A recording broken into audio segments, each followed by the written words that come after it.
Hey, it's Tucker Carlson. The Biden administration arrested Donald Trump this afternoon. They had him arraigned and fingerprinted in a Miami courthouse like the accused felon he now technically is. These were the first steps in a process that is designed to put Donald Trump behind bars for the rest of his life. Cable news carried every moment of it live. It's unprecedented, they told us, with what looked like shock. But they weren't shocked. They knew this was coming. Everyone who's paid attention knew it was. What just happened was always going to happen. It's been inevitable since February 16th, 2016. That's the day Donald Trump made a blood enemy of the largest and most powerful organization in human history, which would be the federal government. Despite what you may remember, it wasn't anything that Trump had said about immigration or trade with China or rapists from Mexico. Those are the stories that dominated the headlines that year. Trump's a racist, they screamed. Stop him. But inside Washington, that was just noise. None of it really rated. Identity politics doesn't mean much to permanent Washington. What matters, then and now, is foreign policy. The invasions and occupations and proxy wars. The decisions that determine which global populations will thrive and which will die. The policies that come with trillion-dollar price tags. The ones that, over time, have made the counties around D.C. the richest suburbs in the world. In Washington, that's what actually matters. And it's obvious when you look carefully. When there's a debate about anything else, for example, the debt ceiling, both sides take their assigned positions and they start yelling. But when Congress decides to start a war, no matter how foolish or counterproductive or obviously disconnected from America's core interests that war may be, when that happens, the leaders of both parties automatically jump behind it like circus clowns. And then they stay there, sometimes for decades. They defend that war relentlessly against all evidence until somebody finally rings the all-clear bell and they can begin to admit that actually, maybe it wasn't such a great idea. We meant well, but it just didn't work out. The good news is we've learned a lot of important lessons. In the end, they usually do say something like that, but only after emotions have cooled and the damning details have begun to fade from collective memory.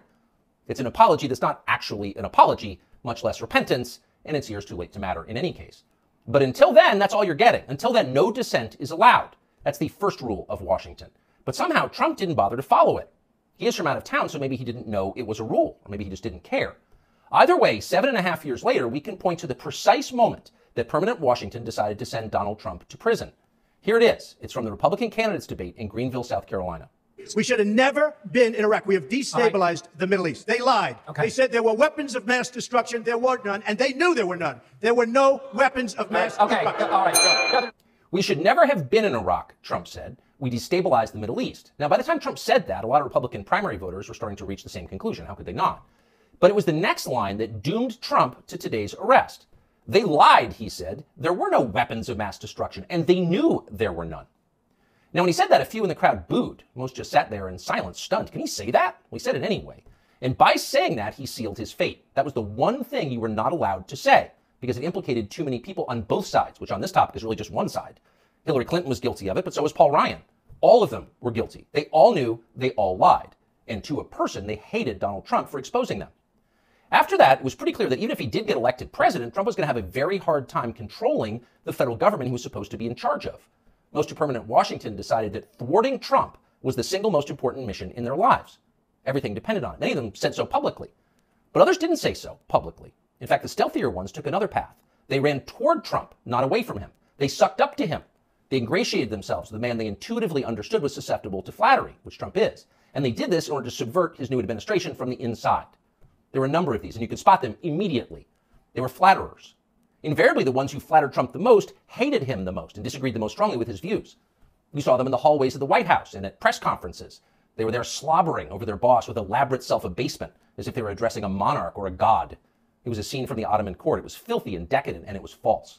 Mike Pence, Nikki Haley, Mike Pompeo, Lindsey Graham in the Congress.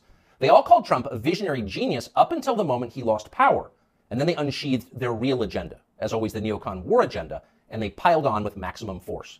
Here's Mike Pompeo, for example, on Fox News this morning. President Trump had classified documents where he shouldn't have had them, and then when given the opportunity to return them, he chose not to do that for whatever reason. When somebody identifies that, you got to turn them in. And so that's inconsistent with protecting America's soldiers, sailors, airmen, and Marines. And if the allegations are true, some of these were pretty serious, important documents. And so that's wrong.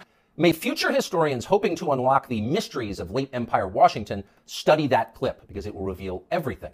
That very same Mike Pompeo, the one who's sneering at Donald Trump on TV this morning, that guy served Donald Trump as both CIA director and as Secretary of State. Those are the two most powerful jobs in the federal government. And as he worked in those jobs, Pompeo promised, in fact, he swore, to support the president's agenda. Why? Because that's the way a democracy works. You vote for a candidate in the belief that his appointees will carry out the policies that you voted for. It's not about the president, it's about you, the voter. But Pompeo didn't do that. He didn't even try to do that.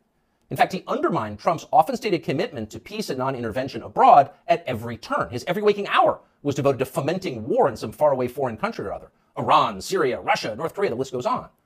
But rather than telling Trump that he disagreed with his ideas, as a man would, Pompeo toadied up to Trump, a man he despised, in the oiliest, most over-the-top way imaginable. Ask anyone who worked in that White House at the time. Who is the appointee most likely to tell Donald Trump on a daily basis that he was handsome, virile, sleek, and powerful? Mike Pompeo. That will be the consensus answer. Those of us who saw firsthand Pompeo's relentless kowtowing will never forget it. It was indelibly repulsive. No one with self-respect could do something like that. But Mike Pompeo did it effortlessly, with relish and verve. Now, the same person is telling Fox News viewers that he fears for the safety of our military, our soldiers, sailors, airmen, and Marines, in the approved phrase, because Donald Trump took some classified documents home and didn't immediately return them to the National Archives? What a lie that is. Mike Pompeo knows that's a lie. He spent his entire life in Washington. Washington is a city where internal memos about Labor Day are classified because everything is classified. Your government has classified more than 1 billion federal documents, most of them boring and pointless and a danger to no one, and locked them away in secret where you can't see them because you may be an American citizen, but not really, and therefore you don't have the necessary clearances to know what's going on. And by the way, none of this is done in order to make America safer, any more than COVID restrictions were designed to keep you healthy. No, it's a caste system. That's the point. And you're the untouchable in this hierarchy. Mike Pompeo knows that. Everybody who works in Washington knows that. How many secret documents do you think Dick Cheney took home with him while he was running the Iraq War? How many did his wife read? She never had a clearance. We'll never know the answer because there is no chance Dick Cheney will ever be investigated or staffers will be told to wear wires in his presence. He'll never be indicted for this. Of course not. Dick Cheney is a neocon. Donald Trump is not. Dick Cheney supports war with Russia. Trump does not. That's the difference. The rest is just a distraction. The prosecution of Donald Trump is transparently political. He's literally Joe Biden's main political opponent. He's polling over 60% among Republican voters right now. So Joe Biden is doing what no president has ever dared to do. He's using law enforcement to lock up his chief rival. That's happening right now. Anyone who denies it's happening is lying to you. But actually, it's worse than that. Trump's prosecution isn't just political, it's ideological. Nobody with Trump's views is allowed to have power in this country. Criticize our wars and you're disqualified. If you keep it up, we'll send you to prison. That's the message Washington is sending. Not just the Democratic Party is sending, but both parties are sending. Like so many Republicans, for example, the supposedly conservative governor of Texas, Greg Abbott, spent yesterday totally ignoring the destruction of the American justice system. Instead, he signed a highly important bill called the Crown Act, which, according to the celebratory tweet Abbott sent commemorating it, will, quote, prohibit discrimination based on textures and hairstyles historically associated with race. In other words, in Texas, cornrows are now protected by law. Having unapproved views about Ukraine is not. That's fine with most elected Republicans. They find Trump tiresome and embarrassing. Their donors hate him. They will not be sad if he dies in jail. But what about voters? What are they learning from this spectacle? Well, mostly they're learning that they have no power at all because nobody cares about them. But they already knew that. Unlike so many of our elected leaders, they have been to America recently. They know what it looks like. Have you seen it?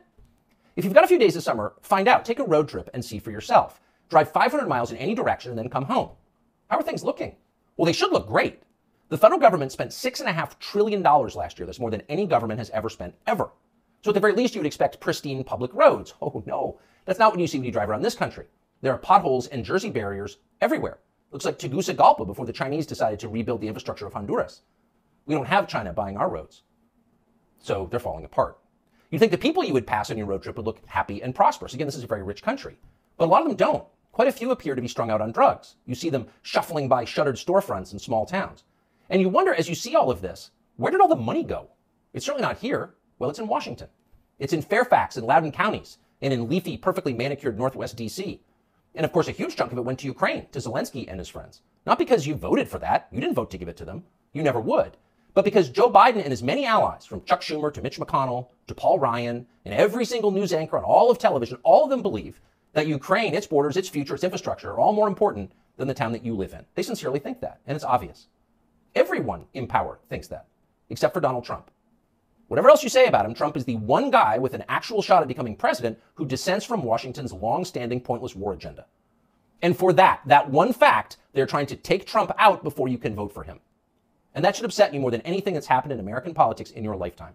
Even if you don't plan to vote for Donald Trump, even if you would die before voting for Donald Trump, which is your right, and a lot of good people feel that way, even still, the destruction of our democracy, which is the right of voters to support any candidate they want, even candidates who don't want war with Russia, the destruction of that should keep you up at night.